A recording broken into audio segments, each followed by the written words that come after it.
Fala pessoal, meu nome é Juan, sou mestrando no programa de Educação Física, né, o famoso PROEF, Programa de Mestrado Profissional em Educação Física em rede nacional. Né, sou aqui do Polo da Unimontes, Montes Claros, de Minas Gerais, e hoje apresentarei reflexões críticas sobre a problemática da educação física, né, que é o tema central abordado aí nessas últimas 10 semanas e é o trabalho final, né, de conclusão do desenvolvimento para essa primeira disciplina. Né? Dessa forma,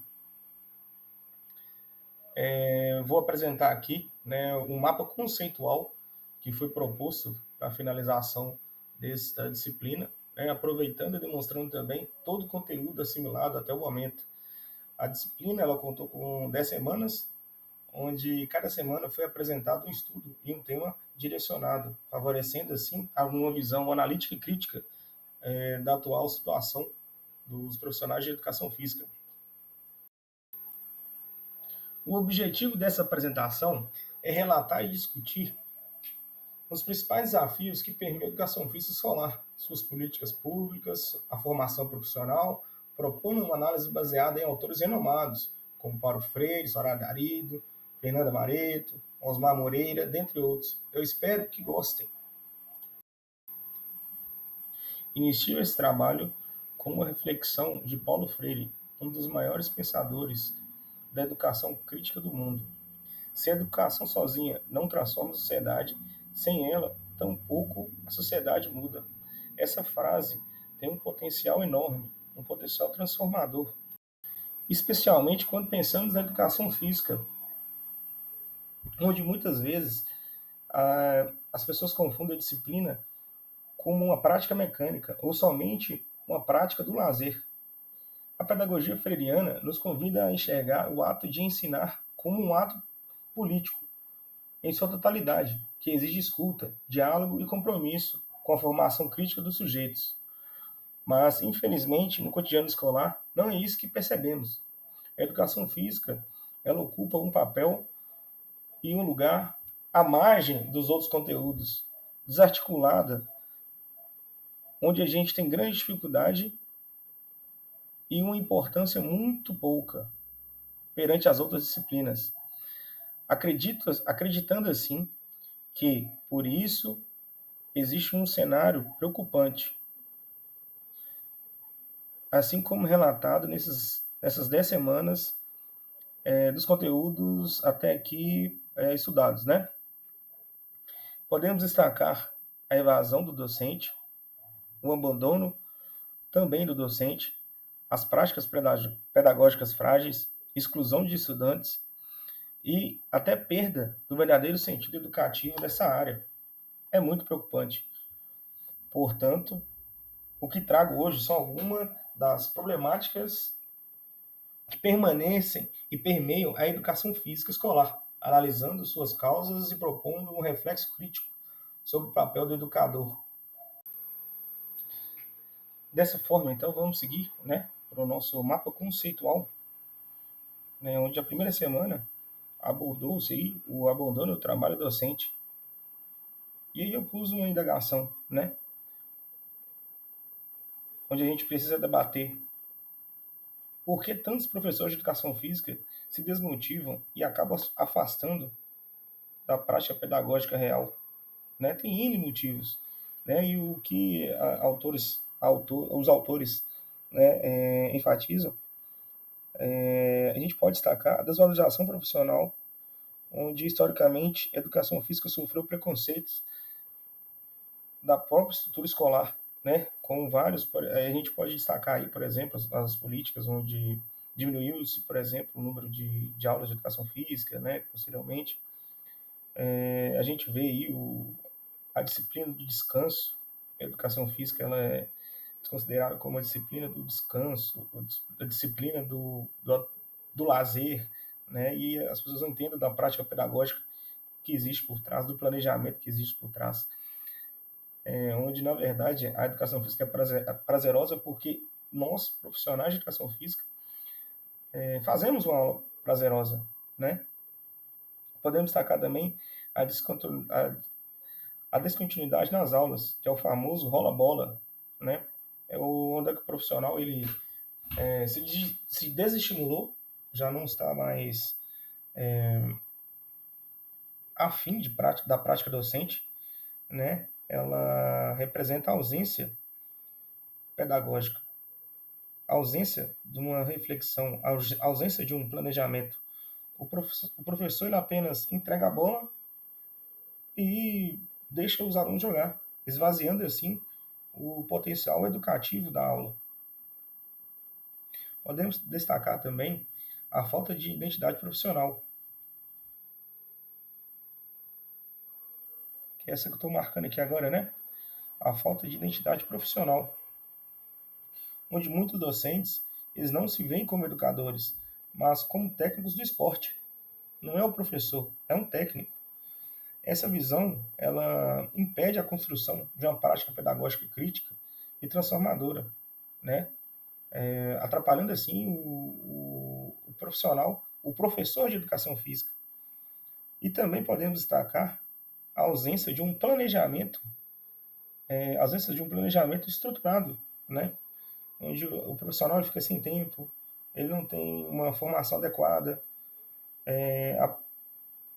o professor acaba trabalhando com improvisação, com a repetição de conteúdos, né? O que compromete a qualidade do ensino. Então, essa realidade, ela nos obriga a representar e repensar uma formação inicial e nos evidencia que uma prática continuada e elaborada de profissionais, onde os profissionais buscam conhecimento e buscam um compromisso, ela é favorável para a educação física. Ela valoriza a educação física, ela valoriza o profissional, ela melhora o currículo e, e é essencial, né, para o currículo e a formação do profissional. A semana 2 trata-se da relação teórica e prática, né, do autor Surá Darido, onde destaca-se alguns fatores importantes, né? Dentre eles, a importância do ensinar a fazer e ensinar sobre o que fazer. É onde não basta o aluno ele só fazer, ele tem que entender o que está fazendo, ele tem que entender criticamente o porquê que ele está fazendo. Destaque também o planejamento e a descontextualização deste planejamento. O professor, ele muitas vezes propõe conteúdos que não dialogam com a realidade dos alunos. Isso impede até mesmo o engajamento dos estudantes. Destaca-se também as aulas tradicionais e repetitivas. A ausência de inovação, ela acaba atrapalhando o sistema pedagógico. Semana, né, destaca-se os aspectos legais da educação física. E dentre eles a gente pode destacar, né, a legislação da LDB, BNCC, PCNs, que são as leis que regem as competências disciplinares e da educação física. As leis essas que orientam a educação física, né, e suas práticas plurais de uma forma crítica e inclusiva. No entanto, como afirmam as autoras, né, a Fernanda Moreto e a Sora Darido, essas diretrizes muitas vezes não são efetivas na prática escolar, por falta mesmo de articulação do que está no papel e o que ocorre em quadra. Então, o professor tem que se adequar, né, às práticas. Também pode ser destacado a falta de articulação entre as leis e as práticas discentes, como, por exemplo, a retirada das aulas de educação física para o ensino médio, né, o retorno agora somente para o segundo ano, são práticas que acabam abolindo a educação física no contexto escolar, né, tornando-se assim os educandos e até os próprios cidadãos sedentários, né? Então as leis que regem a educação física elas direcionam e impactam diretamente ao cidadão e ao profissional da área.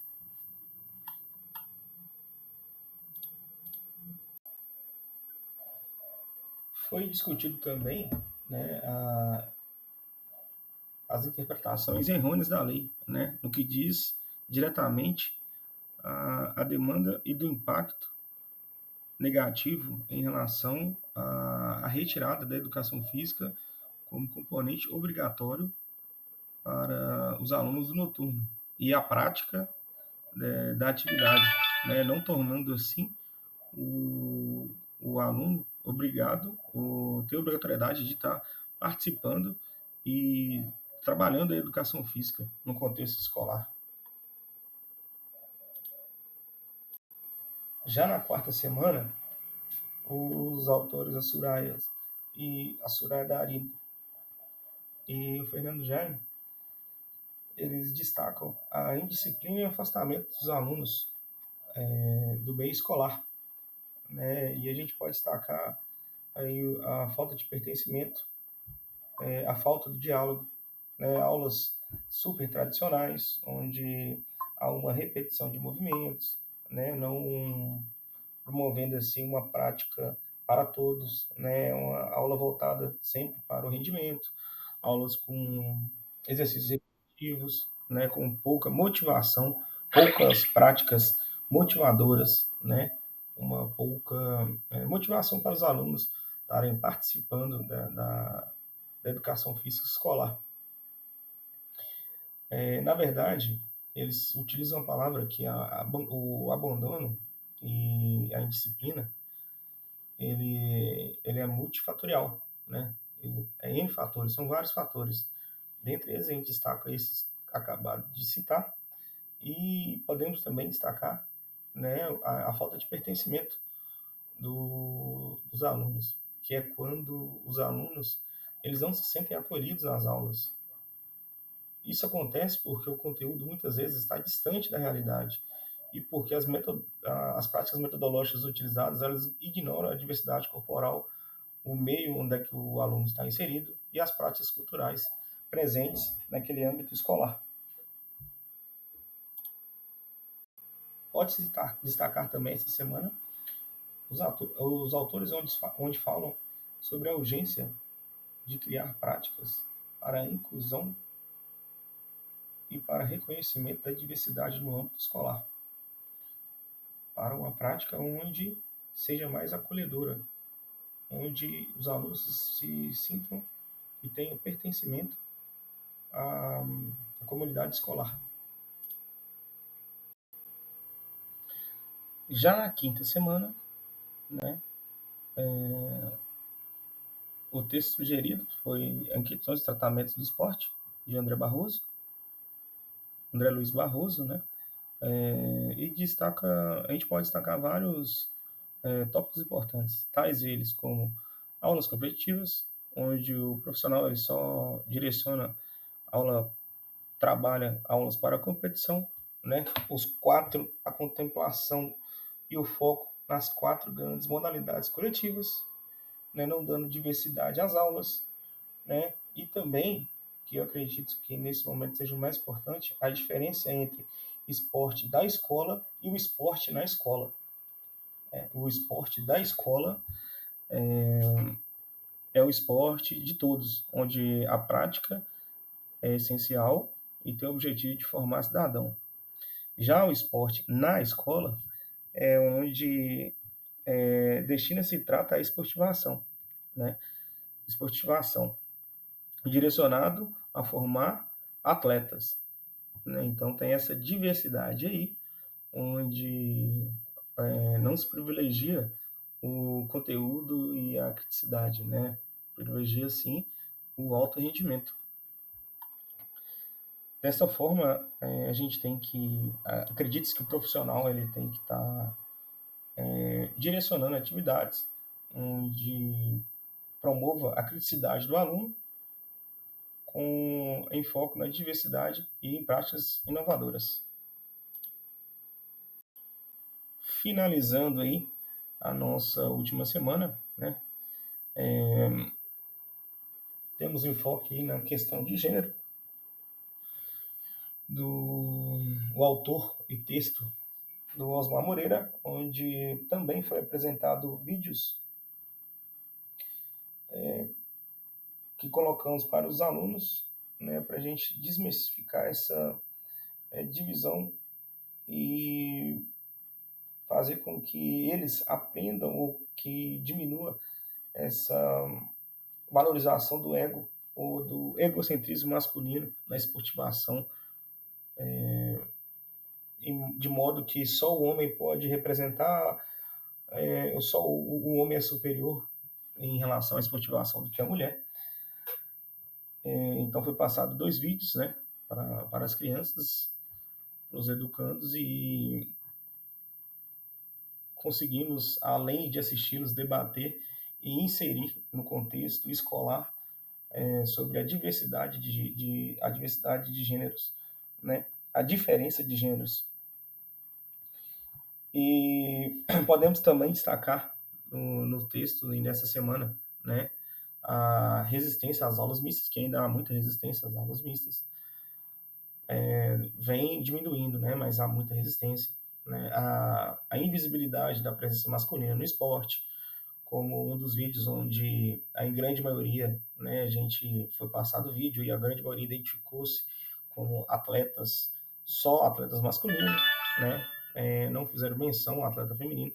Se eu não me engano, eu tive duas crianças que tiveram menção atletas femininas, o resto tudo a atleta masculino, né, onde o homem no esporte ele tem um destaque maior, né, mas isso aí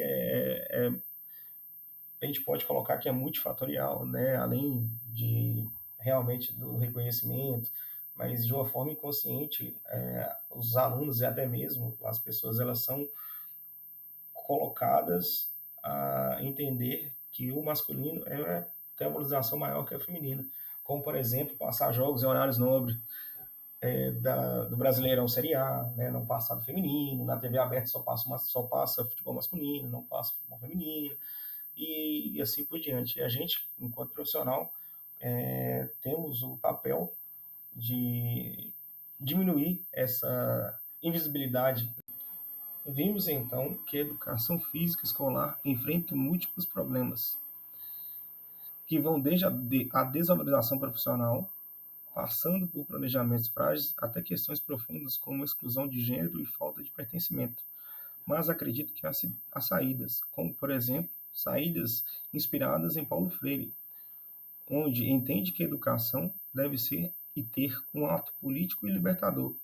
Isso significa que a educação física precisa abandonar modelos mecânicos e ultrapassados e adotar uma pedagogia crítica que valorize a escuta, o diálogo, o respeito, as diferentes e as diferenças em articulações que tem o mundo, não só o mundo pertencente à escola, mas também o mundo pertencente fora da escola. Não podemos aceitar mais aulas descontextualizadas, excludentes ou repetitivas. Precisamos lutar por uma formação continuada, por práticas pedagógicas criativas e por uma valorização real do professor. Para concluir, deixo novamente uma outra frase de Paulo Freire: ensinar não é transferir conhecimento, mas criar as possibilidades para a sua própria produção ou a sua construção. Um abraço, pessoal. Até breve.